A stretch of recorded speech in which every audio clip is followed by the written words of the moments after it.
rolling tumors to roaring lampooners, the Tigers on a Roll show starts in 3, 2, 1. War Eagle, everybody. Welcome back to another episode, an emergency episode of Tigers on a Roll. I had our very first quad box planned for tonight with some great guests, but I'm going to get this show up first because we have a pretty major and frankly surprising update regarding Auburn's defensive front for next season, and of course the transfer portal that opens in January. If you were like me and you weren't really bothered by the DeAndre Carter news, well, I think here's one that'll rub you the wrong way.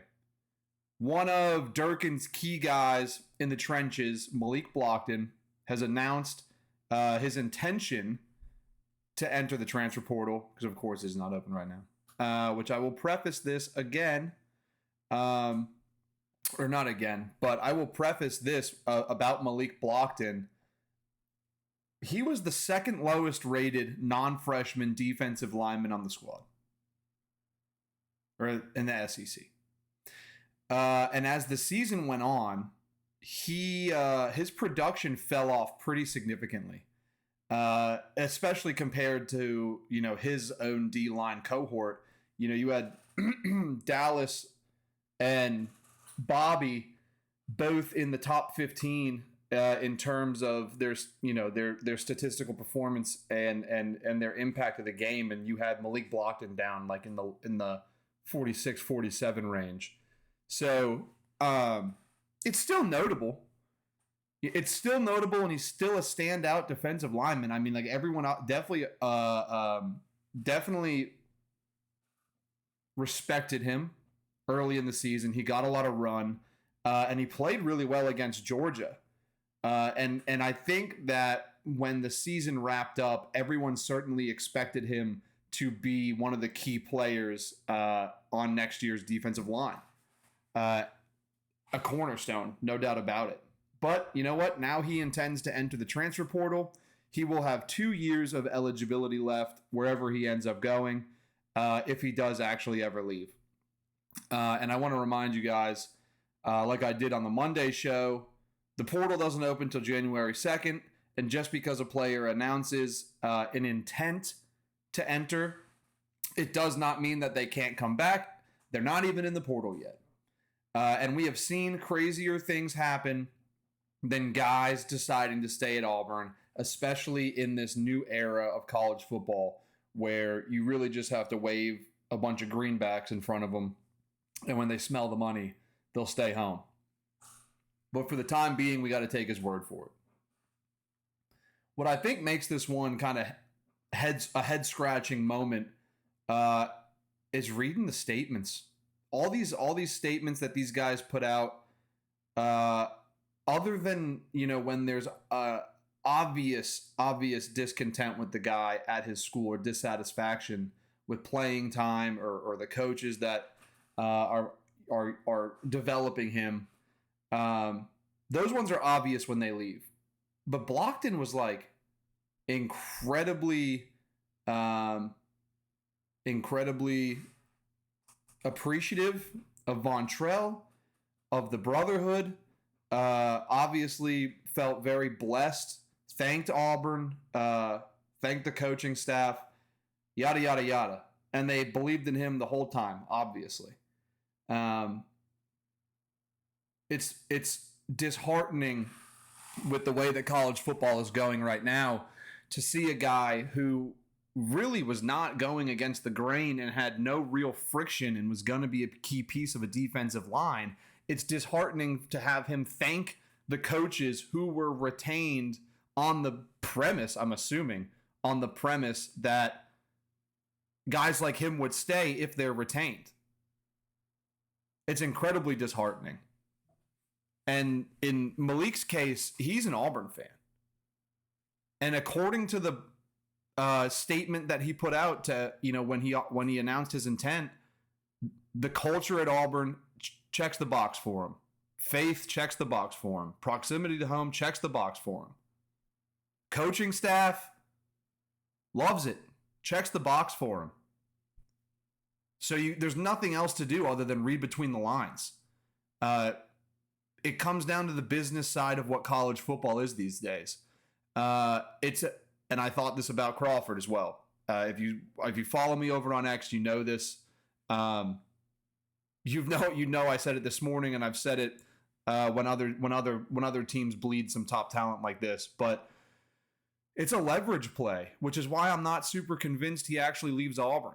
I think that they are getting offers from Golish's staff that overwrite their old NIL paychecks. Their old NIL paychecks were so Hugh Freeze could say he had ballers like this on the team. And Golish's staff wants to pay guys based on their performance. And like I said at the top of the show, Malik Blockton's performance fell off. So I absolutely think that this is a leverage play. I think there's probably a bag waiting for him, not only on the Plains, but probably somewhere else that he's been interested in or had recruited him out of high school. I mean, we don't know for sure until January 2nd, and we don't know with any absolutes till way later on down the road when friends and families, maybe even the kids start talking. But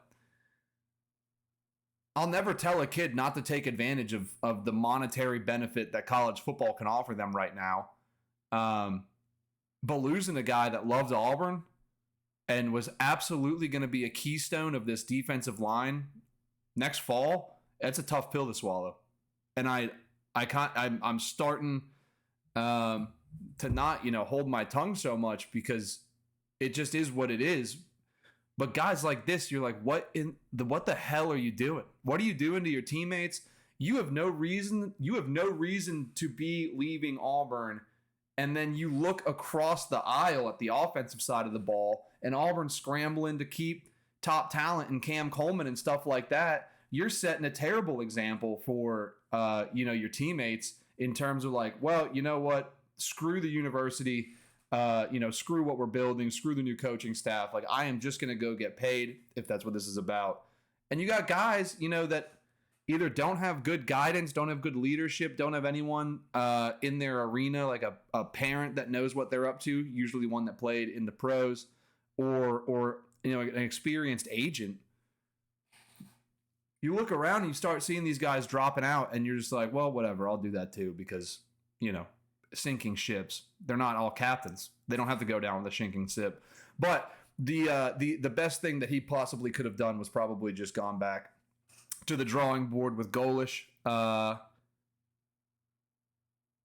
or you know what, just had said his piece and then entered in January. Maybe college football needs to make a rule that you can't announce until you're actually in the portal. How about that? I don't know, but I think it's a really terrible look for a guy that was an Auburn fan since he was a kid, and I think it's a terrible look when there's quote unquote more important players on Auburn's team that don't need to be negatively influenced by stuff like this. But where does that leave the defensive line room, or the defense as a whole even? I think we're looking at a lot of turnover right now due to eligibility running out, and then obviously some portal moves. We're definitely, unless they get grad degrees, we're losing guys like Dallas Walker, Zakevius Walker, Bobby Jamison Travis, Jay Hardy, and then obviously the portaling young buck in Antonio Coleman, but absolutely good riddance to him. But those older guys, like, that's a lot of bodies walking out the door. And you expected it, which is why Malik Blockton hurts even more. You expected it from older guys like that to have run out of eligibility, not necessarily had an interest in playing a fifth year or whatever. And you expect him to stay, and then Malik says he's leaving.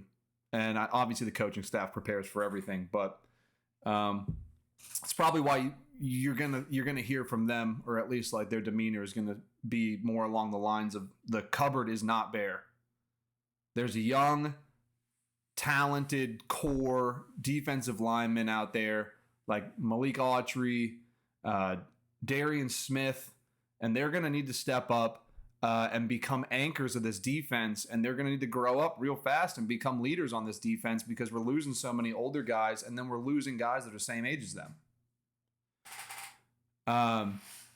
And then I guess, we even have high ceiling freshmen that are coming in this next class with, Corey Wells and Tavion Branch. Same thing to them. They're going to need to grow up real fast because the way that Durkin runs his defense is a lot of substitutions, a lot of rotations, and they're going to need to get meaningful minutes and be able to perform really highly in those meaningful minutes. And if you can't, it's going to be really tough to survive the SEC. You can't do it with just true freshmen and sophomore depth guys in the trenches. But you know what? Auburn can fill those guys in with some portal talent. And I don't know. If you fill it in with portal talent, is it like nothing changed at all? I mean, there's a lot of really talented guys out there. I don't want you to twist my words though. I think it's a big loss, and it isn't just a big loss because you can replace, you could potentially replace them. This still forces Auburn to go out and go shopping, and they're not window shopping. They're walking into the Gucci store and they are dropping a duffel bag of money on the counter to bring in replacement talent for guys like Malik Blockton. We're likely at this point going to need to find 3 veteran defensive linemen, 3 techs for sure, true nose tackles, and we need experience. Call it 4. Call it 4 experienced portal guys that are going to come in and vie for a position to start against Baylor and Atlanta.